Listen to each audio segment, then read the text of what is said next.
Hola a todos mis amigos, amigas y seguidores de nuestro proyecto Katica Lee Conmigo. Hoy tengo el placer de continuar leyendo para ustedes el libro El toque de Midas del reverendo Kenneth Hagin. Hoy vamos en el capítulo 4 y es un capítulo muy interesante, por lo cual espero que le pongan mucha atención y que lo disfruten tanto como yo. Entonces, vamos a ello. El propósito de la prosperidad. He explicado cuidadosamente por qué creo que Jesús fue próspero. Sin embargo, su prosperidad no fue medida por la acumulación de gran riqueza y posesiones terrenales. Él no vivió en un palacio con habitaciones llenas de oro, mirando los campos llenos de ganado y ovejas. Su estilo de vida no fue derrochador o extravagante. Además, no fue posesivo o controlado por la codicia. Aún así, en un pequeño país dominado por el grandioso poder romano, donde la mayoría de la gente era oprimida y explotada, las necesidades personales de Jesús fueron suplidas. Él pudo viajar alrededor del país libremente, andando en los asuntos de su Padre. Y aún fue capaz de mantener a 12 discípulos que viajaron con él por toda Galilea y las regiones vecinas. ¿Por qué tuvo Jesús abundancia de recursos? Porque le permitieron hacer la voluntad de Dios. Quizá ha escuchado el dicho, donde Dios guía, provee. Bueno, creo que el propósito de la prosperidad para un cristiano es hacer la obra de Dios y su voluntad. ¿Cuál es la voluntad de Dios? Juan 3:16-17 lo expresa de manera sencilla. Porque de tal manera amó Dios al mundo que ha dado a su Hijo unigénito para que todo aquel que en él cree no se pierda, mas tenga vida eterna. Porque no envió Dios a su Hijo al mundo para condenar al mundo, sino para que el mundo sea salvo por él. El interés principal de Dios es salvar a los perdidos. Es por eso que envió a su Hijo. Además, la Biblia es bien clara acerca de lo que Jesús hizo cuando vino a la tierra. Recorría Jesús todas las ciudades y aldeas, enseñando en las sinagogas de ellos y predicando el evangelio del reino y sanando toda enfermedad y dolencia en el pueblo. Mateo 9:35. Jesús es nuestro gran ejemplo. Lo que hizo debemos hacerlo nosotros. Su propósito debe ser el nuestro. Él dijo: ciertamente les aseguro que el que cree en mí, las obras que yo hago también él las hará, y aún las hará mayores, porque yo vuelvo al Padre. Juan 14:12 de la Nueva Versión Internacional. Establezca sus motivos. ¿Podemos esperar ser prósperos? Sí, podemos, así como lo fue Jesús. Pero significa que nuestro motivo para ser prósperos también debe ser el suyo. Él quiere que su gente, incluyendo sus predicadores, tenga abundancia para que puedan ir a enseñar, predicar y sanar personas en las aldeas y ciudades del mundo, o para que puedan ayudar a otros a ir. En la economía de Dios, la prosperidad es el medio para un objetivo, el evangelismo mundial. ¿Por qué queremos prosperar? ¿Es nuestro deseo ministrar a otros o a nosotros mismos? ¿Buscamos la prosperidad para ayudar a financiar la obra de Dios o para disfrutar los lujos de la vida? Casas grandes, carros vistosos, ropa costosa, comida elegante y abundante entretenimiento. No estoy sugiriendo que Dios espera que vivamos con un presupuesto escaso, apretado o apenas justo. Numerosos versículos del Antiguo Testamento prometen prosperidad, abundancia o tener más que suficiente para aquellos que hacen la voluntad de Dios. El Salmo 35:27 dice: sea exaltado Jehová, que ama la paz, prosperidad, bienestar en la Nueva Versión Internacional, de su siervo. ¿Es magnificado Dios en que viva con las uñas a pan y agua? No. ¿Es magnificado si está viviendo extravagantemente, enfocando toda su atención y tiempo en el dinero y las posesiones terrenales? No. Debe haber balance y sentido común en nuestra vida material. Al leer los evangelios y estudiar la vida de Cristo, obtenemos la imagen de un hombre que caminó las calles de las aldeas y los pueblos por donde fue, pagando su propio viaje, mezclándose cómodamente con la gente común y ayudando a los pobres. Pero también estuvo allí, en casa, visitando a los influyentes y poderosos. Él fue a las casas de los fariseos y los líderes religiosos, así como a la de los pecadores, como Zaqueo, el recaudador de impuestos. El primer milagro registrado de Jesús tuvo lugar en un banquete de bodas en Caná, donde convirtió varias vasijas de agua en vino para la fiesta. Juan 2. En el Sermón del Monte, Jesús enseñó que no debemos preocuparnos por comida, bebida o vestido. Dijo: pero vuestro Padre Celestial sabe que tenéis necesidad de todas estas cosas. Mas buscad primeramente el reino de Dios y su justicia, y todas estas cosas os serán añadidas. Mateo 6, 32, 33. También den y se les dará. Se les echará en el regazo una medida llena, apretada, sacudida y desbordante. Porque con la medida que midan a otros, se les medirá a ustedes. Lucas 6:38, Nueva Versión Internacional. ¿Suena eso como si Dios quisiera limitar cuánto podemos tener? No, en lo absoluto. Él simplemente quiere que mantengamos nuestras prioridades en orden. Filipenses 4:19 dice: mi Dios, pues, suplirá todo lo que os falte conforme a sus riquezas en gloria en Cristo Jesús. Ya hemos descubierto que las riquezas de Dios son absolutamente ilimitadas. Todo le pertenece a Él. Pablo instó a la iglesia de Corinto a que diera generosamente y alegremente por la obra de Dios. Luego prosigue diciéndoles: Dios es capaz de hacerlo para ustedes, dándoles todo lo que ustedes necesitan y más, de manera que no solo habrá suficiente para sus propias necesidades, sino abundantemente, de sobra para dar gozosamente a otros. Segunda de Corintios 9:8. El pueblo de Dios debe prosperar para cumplir la gran comisión. Como cristianos, podemos esperar ser bendecidos y prosperar si buscamos la prosperidad como un medio para ayudar a cumplir la voluntad y el propósito de Dios. Jesús dijo de sí: porque el Hijo del Hombre vino a buscar y a salvar lo que se había perdido. Lucas 19:10. Él ha comisionado a todos los creyentes con la misma misión. En Marcos 16:15 declara: id por todo el mundo y predicad el Evangelio a toda criatura. Eso parece suficientemente claro. Vayan a todo el mundo y prediquen el Evangelio a toda criatura.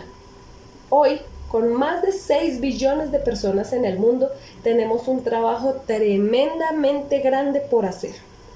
Ciertamente, necesitamos caminar en prosperidad para tener los fondos para hacerlo. Jesús también señaló que necesitamos el poder del Espíritu Santo en nuestras vidas para llevar a cabo su gran comisión. Hechos 1:8 dice: pero recibiréis poder cuando haya venido sobre vosotros el Espíritu Santo, y me seréis testigos en Jerusalén, en toda Judea, en Samaria y hasta lo último de la tierra. ¿Cómo se supone que debemos ir y cumplir la gran comisión? Primero, debemos comenzar en nuestra Jerusalén o nuestra ciudad. Jerusalén era la casa de la mayoría de los 120 que se reunieron en el aposento alto en el día de Pentecostés. Segundo, debemos ser testigos en nuestra región, nuestra Judea, y en la región cercana o en nuestra Samaria. Finalmente, debemos llevar el Evangelio a lo último de la tierra. Una cosa es obvia: la gente golpeada por la pobreza está limitada en su habilidad para cumplir la gran comisión. Sin fondos, tienen dificultad para ir por todo el mundo o ayudar a enviar a alguien más. Así que si Dios requiere que cada creyente ayude a llevar a cabo esta misión, entonces debe ser su plan y su voluntad que su gente prospere. A través de toda la Biblia, la obra de Dios típicamente ha sido financiada por los diezmos y las ofrendas de su gente. El diezmo es el 10% de la cosecha o de la ganancia o incremento recibido. Lo que daba el pueblo de Dios tuvo cuidado de la casa de Dios y de aquellos que trabajaban allí, y proveyó los fondos para llevar a cabo su obra en la tierra. Tal vez el texto bíblico más familiar sobre el tema de los diezmos se encuentra en el libro de Malaquías. Traigan íntegro el diezmo para los fondos del templo, y así habrá alimento en mi casa.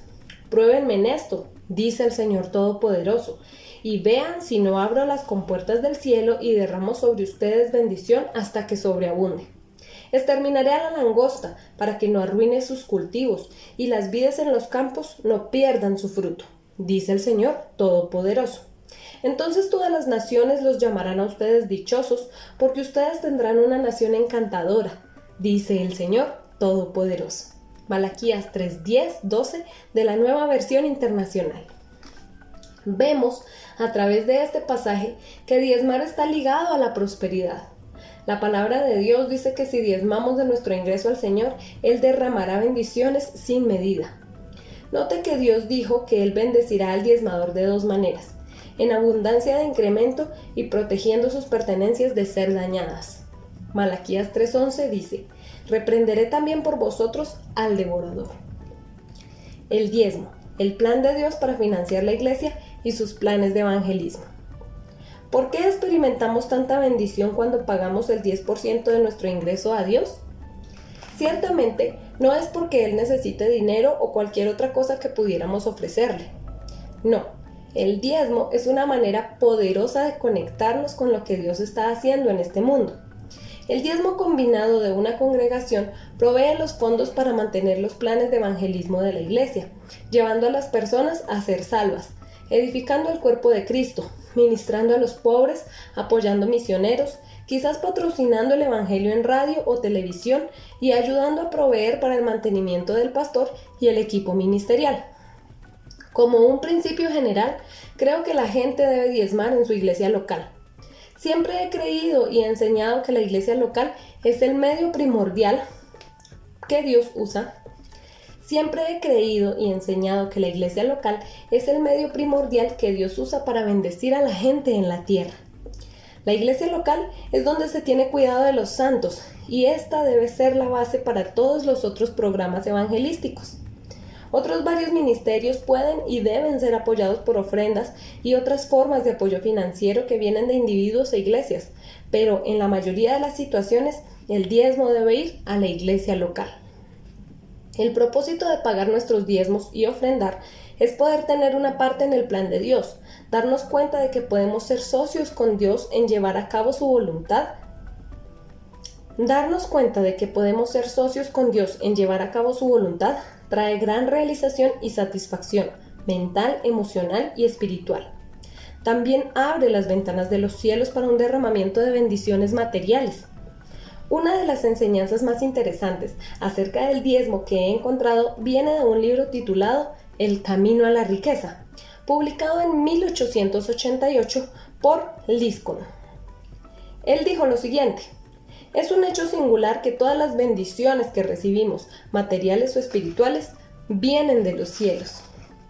Hay 3 cielos, uno donde vuelan los pájaros, o sea, nuestra atmósfera.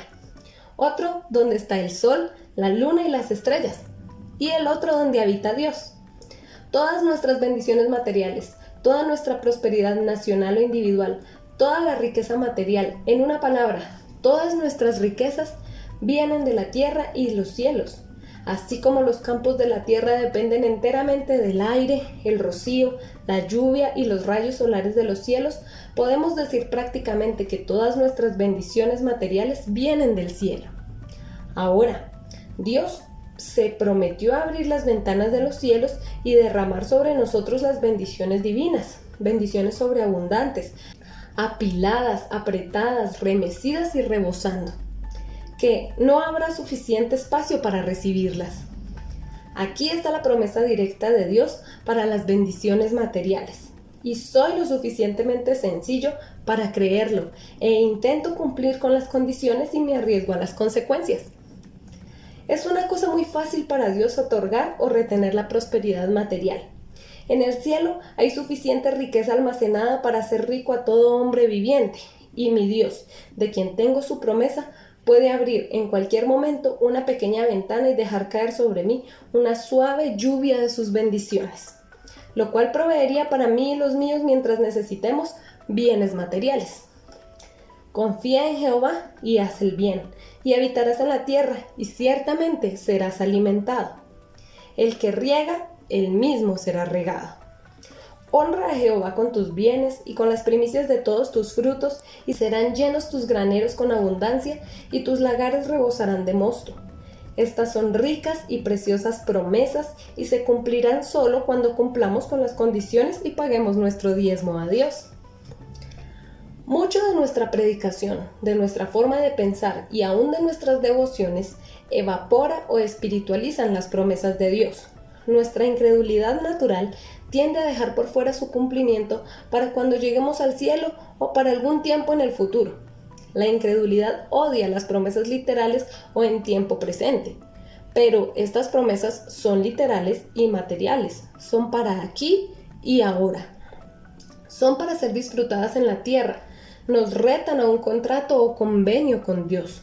Como se estableció anteriormente, Él promete dinero por dinero. Ustedes pagan el diezmo, dice Dios, y yo les daré bendiciones terrenales y materiales. Les daré habilidades manuales como mecánicas. Inclinaré empleadores hacia ustedes. Tendrán los más altos salarios. Los golpes no les afectarán. Estoy con ustedes y me encargaré de que tengan provisión. Los prosperaré como hombres de negocios. Los voy a guiar a donde puedan hacer buenos negocios y enviaré personas alrededor suyo que compren, mientras que su vecino, que menosprecia mi causa, puede entrar en bancarrota. Pero esta maldición no los tocará a ustedes. Estaré pendiente de sus cuentas cuando llegue el día de pagarlas. Me aseguraré de que su cuenta bancaria sea lo suficientemente holgada. En una palabra, soy su socio y estaré pendiente de los intereses de sus negocios. Y para ustedes, los pensadores que ganan para vivir con su cerebro, haré sus pensamientos claros. Les voy a dar el impulso santo para originar pensamientos que respiran y palabras que queman. Sus producciones avivarán los corazones de los hombres. Su trabajo será requerido. Haré que personas compren las producciones de sus corazones y sus cerebros. Solo páguenme su diezmo y serán cuidados. El tiempo de siembra y de cosecha nunca fallarán en sus granjas. Bendeciré sus cultivos, multiplicaré su inventario. La plaga y el añublo se mantendrán fuera de sus granjas. Recuerden, soy el Dios de Abraham, Isaac y Jacob. Lo haré con ustedes como lo hice con ellos. Y solo acuérdense de mí como ellos lo hicieron. Les daré salud a todos ustedes. La muerte no se llevará a sus pequeños. Vivirán hasta alcanzar una edad madura y avanzada. Abriré las ventanas de los cielos y derramaré sobre ustedes bendiciones de tal manera que no habrá suficiente espacio para recibirlas. Estas son las bendiciones prometidas por Dios en la Biblia. ¿Cuántos en este día prometen sus diezmos a Dios? Como lo acabamos de mencionar, esta maravillosa bendición prometida en este pasaje de la Escritura y en otros pasajes como una recompensa a la obediencia es más que solo prosperidad material. No solo abrirá Dios las ventanas de los cielos de donde viene la riqueza material, sino que abrirá las ventanas de los cielos más altos donde Él habita, el centro del universo, y de su bondadosa plenitud derramará bendiciones que son inexpresables y llenas de gloria sobre aquellos que son obedientes. Samuel Linscott Thomas. Entienda por qué y cómo debe diezmar. Hace más o menos 50 años estaba pastoreando una iglesia en los campos petroleros del este de Texas. Uno de los diáconos de la iglesia tenía un buen empleo. Trabajaba para la compañía petrolera Humble y siempre era fiel en su apoyo a la iglesia.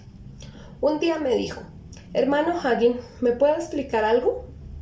He sido cristiano por 13 años y he sido fiel pagando mis diezmos y dando mis ofrendas. Sabía que eso era cierto. Era un diezmador usual cuyo apoyo realmente bendecía a la iglesia. ¿Qué es lo que quieres saber?, pregunté.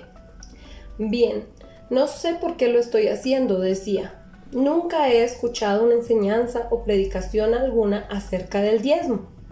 Cuando fui salvo, me dijeron que se suponía que debía hacerlo, así que lo hice, pero no sé de alguna cosa que haya venido de ahí en 13 años. Si he recibido alguna bendición de ahí, no lo sé. Estaba aterrado. Aquí estaba un buen hombre que había estado diezmando estrictamente bajo el concepto de un deber esclavizante, y eso no había funcionado para él. Así que gasté unos minutos y le conté un poquito de lo que estoy compartiendo con ustedes en este capítulo. Luego le dije: la próxima vez que aliste el sobre de su diezmo, diga: Señor, estoy haciendo esto por fe. Estoy dando con el propósito de mantener esta iglesia local funcionando, la cual está beneficiando el cuerpo de Cristo al ayudar personas. Estoy ayudando a expandir el evangelio para que personas puedan ser salvas. Gracias, Señor, por hacer posible que sea parte de tu obra.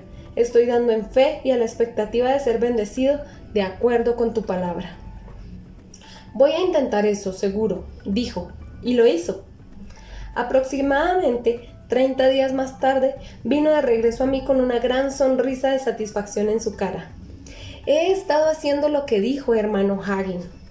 Cada semana he estado orando cuando me preparo para pagar mi diezmo. Y sabe, realmente está funcionando. Definitivamente puedo notar una diferencia en mis finanzas. En otra oportunidad, en otra iglesia del este de Texas, un hombre vino a mí y dijo: hermano Hagin, mi esposa y yo hemos estado pagando diezmos desde que fuimos salvos, hace aproximadamente 25 años. Pero nunca hemos escuchado ninguna enseñanza de la Biblia al respecto. Muchos de nuestros amigos en la iglesia son granjeros. Ellos se valen de dinero para comprar semilla para plantar y cuando el algodón está listo, emplean personas para recogerlo. ¿Cómo pagan sus diezmos? He hablado con uno o dos de los diáconos, continuaba, y tampoco saben mucho al respecto. Dijeron que habían pensado pedirle que predicara al respecto, pero no querían que pensara que estaban tratando de decirle qué predicar. Así que quería saber si ha pensado en enseñar al respecto pronto. Hermano Williams, le respondí, me alegra que me haya tocado este tema. Dios ha estado tratando conmigo al respecto antes de que usted siquiera lo mencionara, así que lo voy a hacer enseguida. En esos días, el grupo más grande que teníamos en la iglesia era los domingos en la noche. El salón estaba usualmente lleno y, si el clima era bueno, algunas veces había gente de pie afuera. Como quería que toda la gente que pudiera escuchara lo que la Biblia dice del diezmo y del dar, tomé un domingo en la noche e invertí cerca de 1 hora en el tema, hablando en detalle. Siempre había tratado de predicarle un mensaje balanceado a la iglesia. Había predicado sobre la salvación, el bautismo del Espíritu Santo y los dones del Espíritu. Había predicado acerca de sanidad, fe y viviendo una vida de amor y servicio para con otros. Así que la gente sabía que no estaba tratando de hacerles escuchar algo cuando prediqué sobre finanzas. Eso era algo que necesitaban y querían saber. Después del servicio, muchas de las personas me contaron lo alegres que estaban de que hubiera predicado acerca del diezmo y del dar, que los había ayudado a entender lo que la Biblia dice y el propósito de dar de Dios. Podía decir que lo habían tomado con el corazón. El diezmo trae las bendiciones prometidas de Dios. Bueno, inmediatamente el ingreso de la iglesia se triplicó, sin hacer ningún énfasis o presión especial.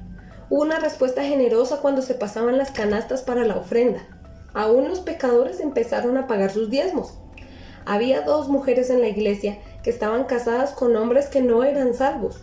Sin embargo, estos 2 iban a la iglesia el domingo en la noche con sus familias. Al día siguiente, después que prediqué sobre el diezmo, uno de ellos pasó por la casa pastoral. Hermano Hagin dijo: mi esposa y yo hablamos acerca de su sermón anoche de camino a casa. Creemos que Dios nos bendecirá si obedecemos su palabra. Acabo de salir de mis primeras pacas de algodón, así que quise parar y pagar nuestros diezmos. Bueno, esos hombres no salvos se mantuvieron pagando sus diezmos, y no tardó mucho para que ambos fueran salvos y llenos con el Espíritu. Sus familias también fueron bendecidas. Tiempo después, la esposa de uno de ellos fue llamada a predicar y la familia salió al ministerio itinerante. Lo último que supe de ellos es que estaban viajando y evangelizando. En más de 65 años de ministerio, he escuchado miles de testimonios de personas que han practicado el plan bíblico de Dios de retornarle a Él la 10ª parte de su ingreso a través de la iglesia local. La gran mayoría, al comienzo, no estaban seguros cómo iban a mantenerse con el 90% restante de su ingreso, cuando apenas estaban cubriendo sus gastos antes. Pero, de alguna manera, lo hicieron. No siempre fue fácil. Requiere paciencia, determinación, fe y algo de tiempo. Pero si persistían, las bendiciones prometidas venían. Algunas veces notaron que Dios había reprendido al devorador en sus vidas. Ni el carro ni los electrodomésticos se dañaban como sucedía.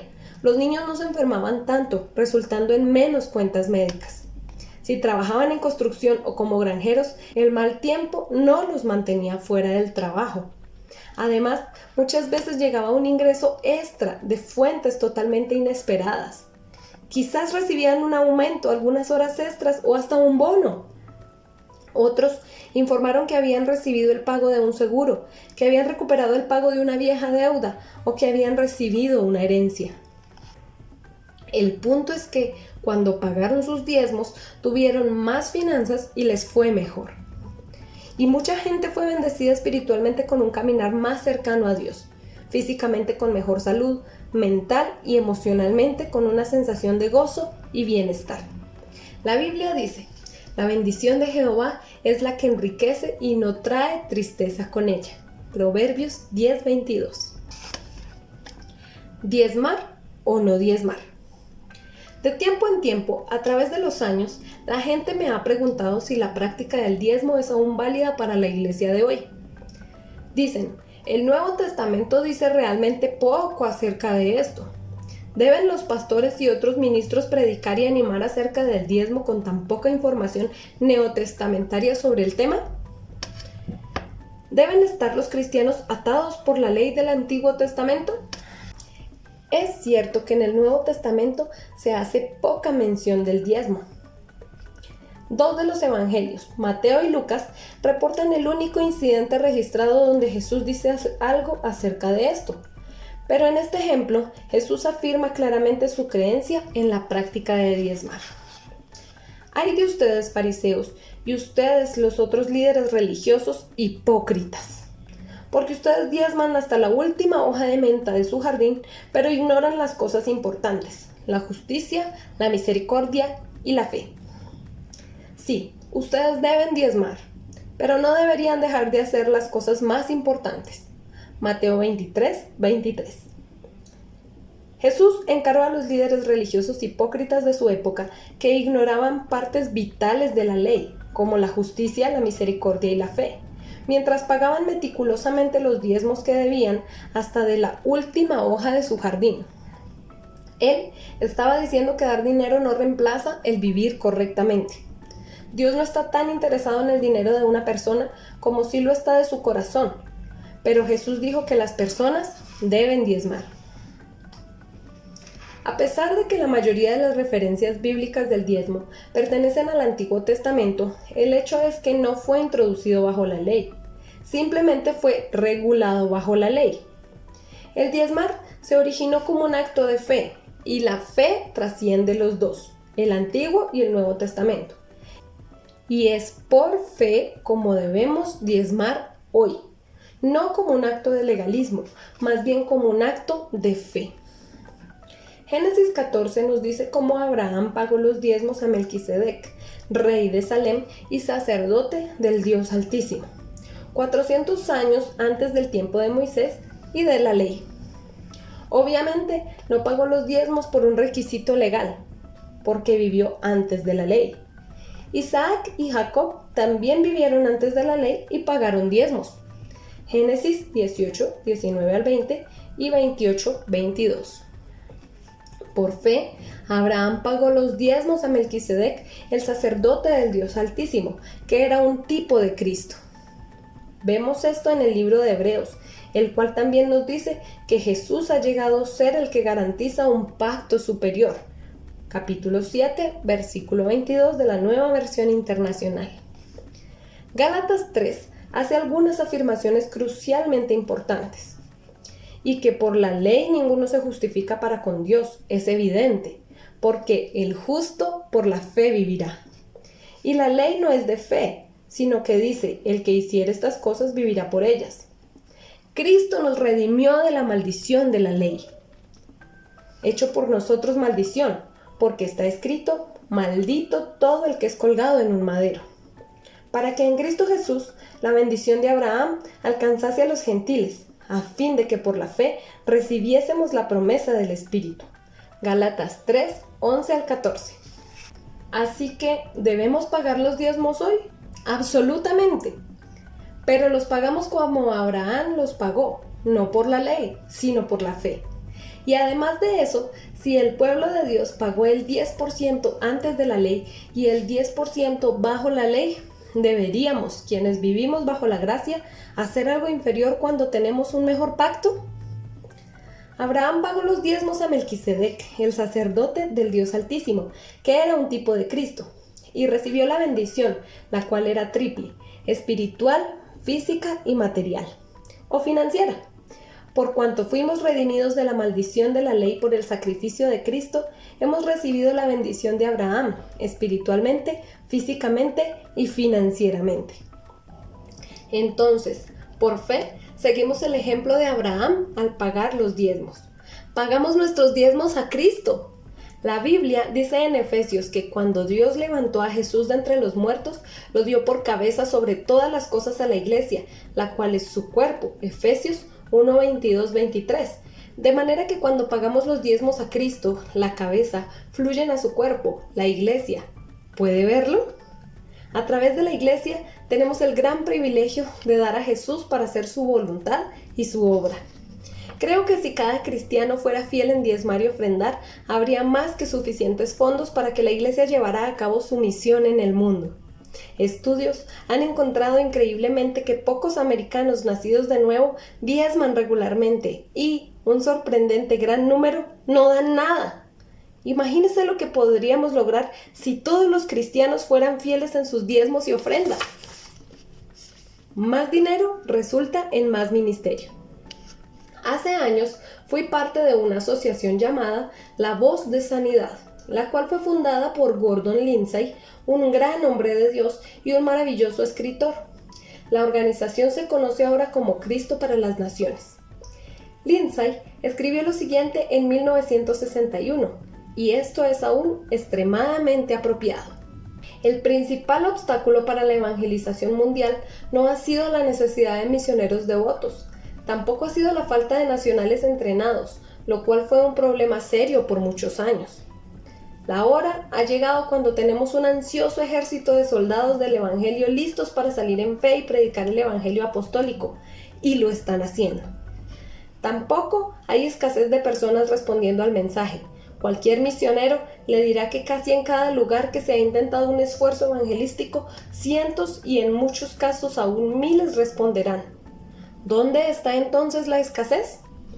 Es la falta de ayuda financiera necesaria que frecuentemente no está disponible en el momento en que el Espíritu de Dios se mueve en una comunidad.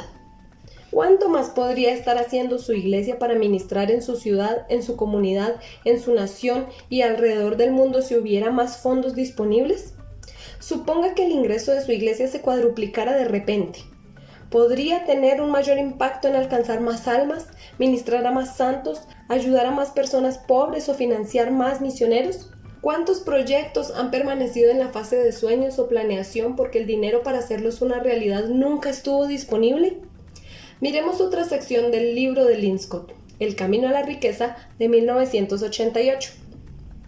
Encontramos a la Iglesia de Dios descendiendo a usar los métodos de negocios para conseguir el dinero suficiente para pagar sus cuentas. De ahí que tengamos reuniones de té, bazares y conciertos, y toda clase de programas para conseguirlo, mientras que la mayoría roba a Dios sus diezmos e hipócritamente cantan: si todo el reino de la naturaleza fuese mío, eso sería un presente muy pequeño. Grandioso amor, tan divino. Demanda mi alma, mi vida y mi todo. Si la gente cristiana viviera según las demandas de la Biblia y pagara a Dios 1/10 de su ingreso, no habría necesidad de usar estos métodos para conseguir dinero. Habría suficiente y para ahorrar. Y creo que el milenio estaría pronto sobre nosotros porque la conversión del mundo hoy, en mi opinión, está reducida a una pregunta sobre dinero. Tenemos los hombres y las mujeres cuyos corazones Dios ha tocado y cuyas almas están encendidas con celo misionero. Tenemos un evangelio que cumple los requisitos para toda clase y condición de hombre. Se ha dado provisión completa para la salvación del mundo, porque todo aquel que invocare al Señor será salvo. ¿Cómo pues invocarán a aquel en cual no han creído? ¿Y cómo creerán en aquel de quien no han oído? ¿Y cómo oirán sin haber quien les predique? ¿Y cómo predicarán si no fueren enviados? Romanos 10, versículos 13 al 15. ¿Y cómo pueden ser enviados sin dinero? ¿Y cómo pueden conseguir el dinero excepto que les sea dado en la forma señalada por Dios por los diezmos de la gente que ha escuchado el sonido del gozo?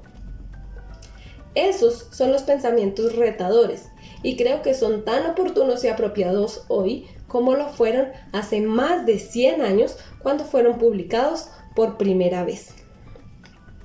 Socios con Dios.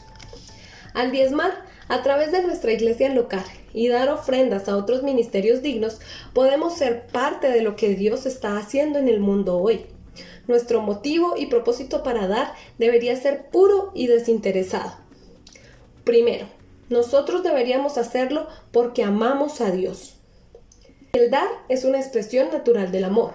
Juan 3:16 dice, porque de tal manera amó Dios al mundo que ha dado.